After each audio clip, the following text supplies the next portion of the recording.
tidurnya umatnya Rasulullah itu luar biasa, terutama tidurnya orang puasa. Tidurnya tasbih, tidurnya ulama juga tasbih.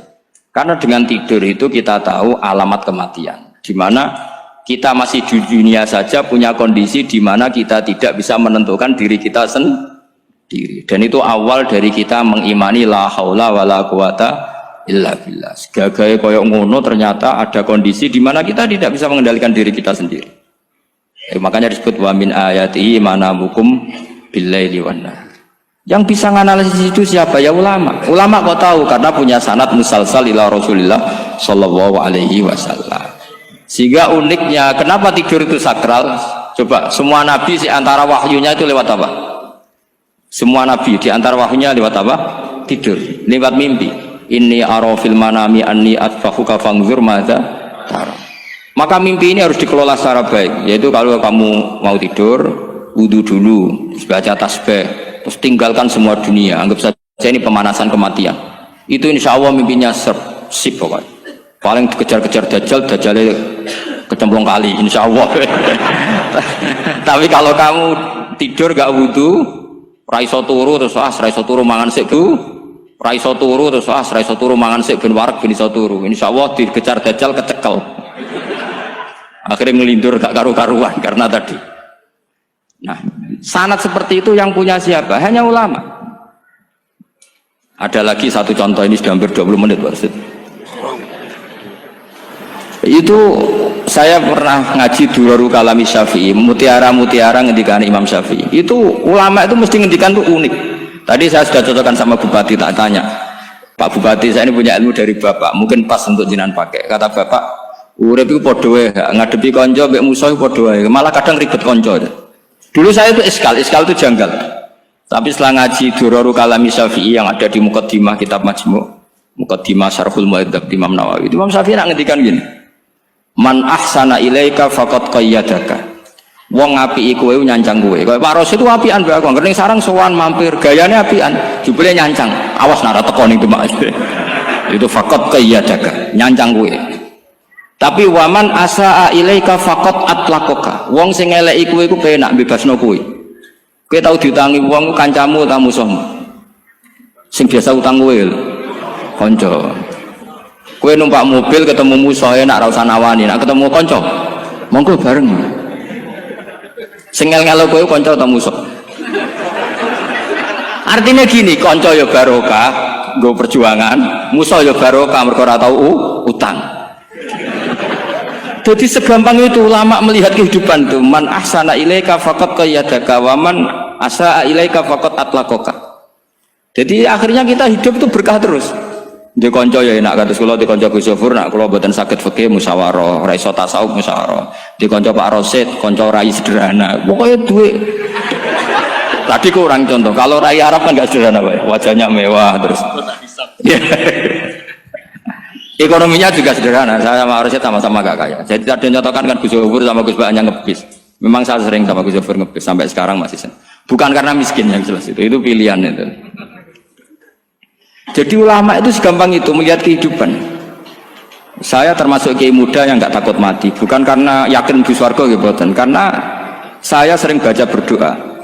Allahumma ya Allah, kata Rasulullah, kamu harus berdoa ya Allah, ij'alil hayata ziyadatan li fi kulli khairin wal mauta rohatan li min kulli syarrin. Mungkin sekarang kita ada zina, mungkin sekarang kita ada korupsi, mungkin sekarang kita ada maling, tapi potensi itu tetap ada. Yang bisa ngakhiri itu apa? Kematian. Maka anggap saja kematian itu rohatan li min kulli syarrin, semua mengakhiri semua keburukan. Kayak apa Rasulullah memandang kehidupan? Kalau kamu masih hidup, anggap saja ziyadatan li fi kulli khairin. Saya gara-gara hidup bisa derekno kersane Pak Rosid ngaji di sini. Ikhlas Pak Rosid itu sangat ikhlas. So derekno senior kula dipaksa nggih gelem, diintimidasi nggih gelem. Wah itu barokah. Nanti setelah saya mau mati, pikiran saya juga akan ridho-ridho saja. Ya Allah, ini akhir dari segala potensi keburukan saya. Sehingga kiai-kiai NU, kiai-kiai alim itu ada bajingan, tukang ngemel wong kok mati. Saya gitu Pak, niki saya. Tanggane ra ono sing gelem muni saya. Kiai ini maksud, ayo Pak muni saya Pak. Mboten saya ini tempuh. Lan dia saya pun mati, pun mboten sakit nakal nih. Lha jenenge rohatan li min kulli syarrin. Kalau mayit ya rohatan lahu min kulli syarrin. Kayak apa sanad kita ke Rasulullah? Kabeh itu dimanage jadi ibadah. Al hayat ziyadah fi kulli khairin, al maut rohatan min kulli syarrin. Kenal Pak Rosid ya ibadah. Apalagi kenal Gus Zofur ibadah, kenal Bupati ibadah, konco perjuangan. Kok kenal preman ya ibadah, konco latihan dakwah. Anggapnya latihan ngelola rehab. Kenal polisi ibadah, jaga stabilitas nasional. Kenal ABRI ibadah, jaga NKRI. Kenal orang nakal ibadah, dianggap pembinaan. Semua itu ibadah. Kayak apa ajaran agama ini? Semuanya baik-baik saja. Tergantung niat. Tapi sanad ini siapa yang punya? Hanya ulama. Nah ulama itu siapa? Ya orang yang kamu ketemu. Dalam konteks ini Mbah Mun. Mbah Mun ngajari kita macam-macam. Mbah Mun ketemu orang siapa saja hormat. Saya kemarin bikin makalah untuk beliau, termasuk saya cerita dari riwayat Rasul Aqli ba'dal iman billah at-tawaddud ilan nas wastina'ul ma'ruf ila kulli barrin wa fajirin. Inti iman setelah akal menentukan kita iman kepada Allah, akal setelah mengantarkan logika iman kepada Allah, akal itu kita gunakan at-tawaddud ilan nas supaya kita bersikap simpatik dan melakukan kebaikan kepada siapa saja. Karena barokahnya kita simpatik nak ngandani wong nggih gampang. Misalnya kita di kiai alim sundul langit sampean mbek tangga modit ketemu wong perengut sing ape ngandel iku sapa? Sementara sing preman ayo ngopi nggonku sik tenang ae. Sing kiai ini orang begawean gak kopi kowe. Akhirnya sing preman sakhok di pengaruh, sing kiai ini bakil gak duwe pengaruh. Itu tidak boleh kejadian seperti itu. Makanya ada riwayat wastina'ul ma'ruf ila kulli barrin wa fajirin. Jadi kula suwun sanad-sanad seperti itu tidak boleh hilang. Saya itu kitabnya Mbah Mun Al-Ulama Al-Mujaddid itu setengah hafal, sampai sekarang masih tak baca. Kalau mau tidur tak baca, bahkan di tas saya itu ada terus. Ya karena kalau saya di Jogja kangen Mbah Mun baca itu, ketika beliau masih sugeng, apalagi sekarang. Karena jangan sampai saya ini punya fatwa yang mukhalif terhadap fatwanya Mbah Mun.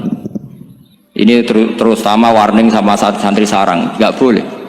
Terakhir itu Mbah Mun punya kecenderungan, punya pikiran kayak Yusuf Qaradawi. Ya potensi wajibnya zakat khodrowat fawakih.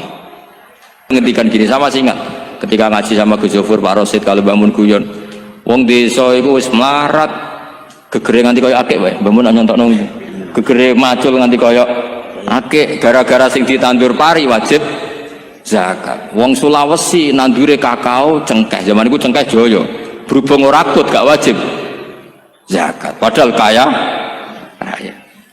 Jadi fenomena itu sering diutarakan beliau.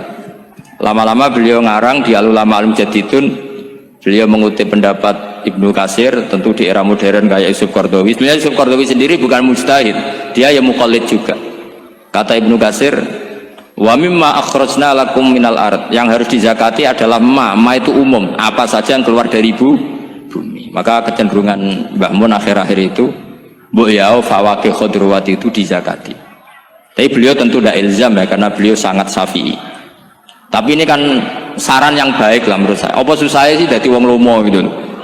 Wong jadi wong medit kok mbok bilo-bilo. Lah nek kowe takok takbirin ndi Gus, nak khodrowat fawakih, melon, kakao, tebu wajib zakat. Takbire iku lomo iku apik, medit iku elek. Ngoten-ngoten mawon iki. Pun ngoten. Assalamualaikum warahmatullahi wabarakatuh.